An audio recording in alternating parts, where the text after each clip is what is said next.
Bismillahirrahmanirrahim. Assalamualaikum warahmatullahi wabarakatuh. Halo semuanya, perkenalkan nama saya Indri Hidayat. Pada kesempatan kali ini, saya akan menjelaskan tentang DNA dan juga RNA.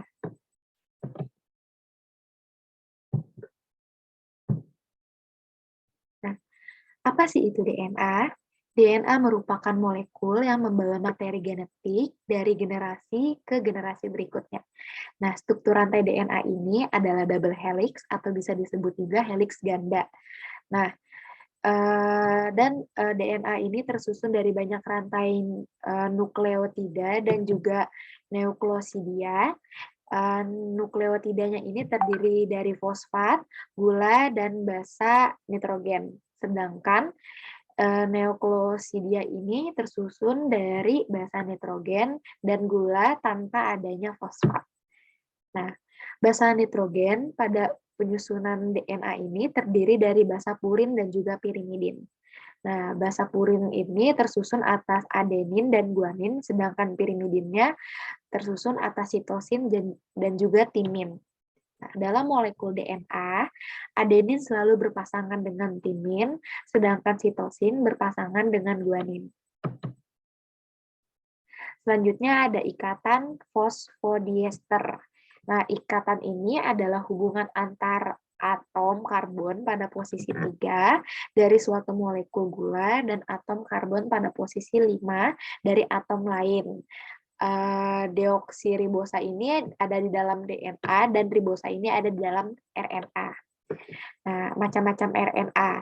RNA ini memiliki 4 macam. Yang pertama ada aDNA yang memiliki 11 basa perputaran dan ia lebih aktif di dalam sel dibandingkan bDNA. Selanjutnya ada bDNA. bDNA ini mempunyai 11 basa perputaran digunakan dalam replikasi RNA. Nah, selanjutnya ada zDNA. zDNA ini mempunyai 12 perputaran dan digunakan dalam penerjemahan RNA. Selanjutnya yang terakhir ada cDNA. cDNA ini bisa dikenal dengan klon, merupakan bagian yang digunakan untuk pengujian obat dan identifikasi penyakit. Apa sih itu RNA? RNA ini memiliki ribonukleik acid atau asam ribonukleat. Asam ribonukleat ini adalah molekul polimer yang terlibat dalam berbagai peran biologis dalam mengkode, dekode, regulasi, dan juga ekspresi gen. RNA ini terdiri dari satu rantai yaitu polinukleotida yang pendek dan tidak berpilin, tidak seperti DNA ya. RNA ini juga tersusun dari adanya rantai nukleotida yang terdiri dari basa nitrogen, fosfat, dan gula sama seperti DNA. Yang gulanya ini bedanya, gulanya ini disebut dengan ribosa. Ya. Sedangkan basa nitrogennya ini terdiri dari basa purin dan juga basa pirimidin. Nah, basa purinnya sama seperti DNA, ada adenin dan juga guanin, sedangkan basa pirimidinnya ini beda. Dia tersusun atas sitosin dan juga urasil. Nah, macam-macam RNA ini ada 3 macam, yaitu ada RNA duta atau bisa disebut dengan mRNA. Dibentuk oleh DNA di dalam inti yang berfungsi untuk menyampaikan informasi genetik ke ribosom. Yang kedua ada RNA transfer atau bisa disebut dengan tRNA. tRNA ini dicetak juga di dalam inti, berfungsi untuk mengikat dan mengangkut asam amino yang sesuai kondon ke ribosom dan menerjemahkannya menjadi asam amino. Nah, asam amino ini akan berubah menjadi protein di dalam proses RNA ribosom. Selanjutnya ada RNA ribosom atau rRNA. Nah, ini juga dicetak dalam inti dan bersama protein lain akan membentuk ribosom. Nah, di dalam ribosom ini ada suatu proses nih. Ada proses terjadinya sintesis protein yang dimana asam amino ini asam amino yang diangkut oleh RNA-T akan menjadi protein. Lanjut, di sini ada perbedaan DNA dan RNA ya. perbedaan DNA dan RNA yang pertama, yaitu pada rantai polinukleotida. Kalau pada DNA itu, dia tuh lebih panjang dan double helix ya, atau ganda dan berpilin. Sedangkan RNA itu rantainya pendek, tunggal, dan tidak berpilin. Nah, perbedaan dari letaknya, DNA ini terletak di inti sel, kloroplast, dan juga mitokondria. Sedangkan RNA ini terletak di inti sel, kloroplast, mitokondria, sitoplasma, dan juga ribosom. Nah, dari gula pentosanya, di DNA ini disebut gula pentosanya itu deoksiribosa, sedangkan di RNA ini disebut ribosa. Nah, perbedaan menurut basa nitrogennya. Nah, basa nitrogennya ini ada purin dan tirimidin. Purinnya ini RNA dan DNA ini sama, ada guanin dan adenin, sedangkan yang pirimidinnya ini berbeda.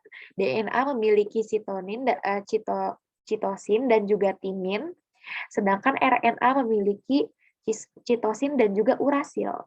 Nah, bedanya cuma di timin dan urasilnya aja ya. Terus selanjutnya ada kadar. Nah, kalau misalkan DNA ini kadarnya itu tetap tidak tergantung aktivitas sintetis protein. Sedangkan RNA kebalikannya, dia itu tidak tetap tergantung aktivitas sintetis protein. Nah, menurut fungsi, DNA ini pembawa informasi genetik dan berperan dalam sintesis protein, sedangkan RNA berperan dalam sintesis protein. Selanjutnya ada dogma sentral yang dibagi menjadi 3 tahapan. Yang pertama ada replikasi, transkripsi, dan juga translasi.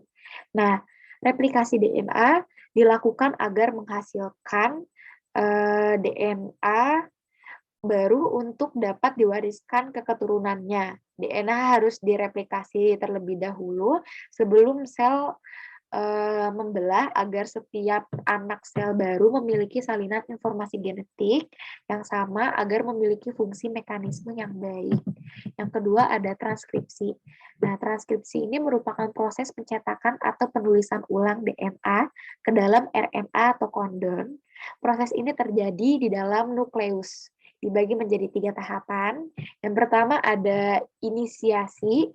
Inisiasi ini terjadi saat RNA pol berikatan ke bagian promotor dari gen. Ini merupakan sinyal bagi DNA untuk dibuka sehingga enzim bisa membaca basa-basa pada DNA dan membuat molekul RNA dari DNA. Cetakan atau template-nya gitu. Nah, kemudian ada tahap kedua yaitu elongasi. Nah, tahap elongasi ini adalah bergeraknya RNA polimerase di sepanjang untaian DNA dan yang bertindak sebagai cetakan atau DNA template yang pertama tadi ya. RNA polimerase ini kemudian akan membentuk molekul RNA menjadi sebuah rantai RNA. Selanjutnya ada terminasi. Nah, tahap selanjutnya terminasi adalah tanda bahwa proses transkripsi telah selesai. RNA polimerase akan melepas hasil transkripsi RNA-nya. Nah, selanjutnya ada translasi ya. Di slide selanjutnya, translasi merupakan tahapan penerjemahan kode dari mRNA oleh tRNA ke dalam urutan asam amino. Tahapan ini juga terjadi di dalam sitoplasma dengan bantuan ribosom. Nah, enzim yang berperan dalam proses translasi ini adalah sintase tRNA dan aminoasil. Nah, mekanismenya ini yang pertama subunit besar dan subunit kecil ribosom mendatangi mRNA. Kemudian mRNA bergabung dengan subunit kecil ribosom, setelah itu subunit besar bergabung juga dengan subunit kecil dan RNA kemudian mulai menerjemahkan kode genetik pada mRNA. Terus selanjutnya tRNA datang membawa satu asam amino dan berkaitan dengan mRNA di kondon yang tepat.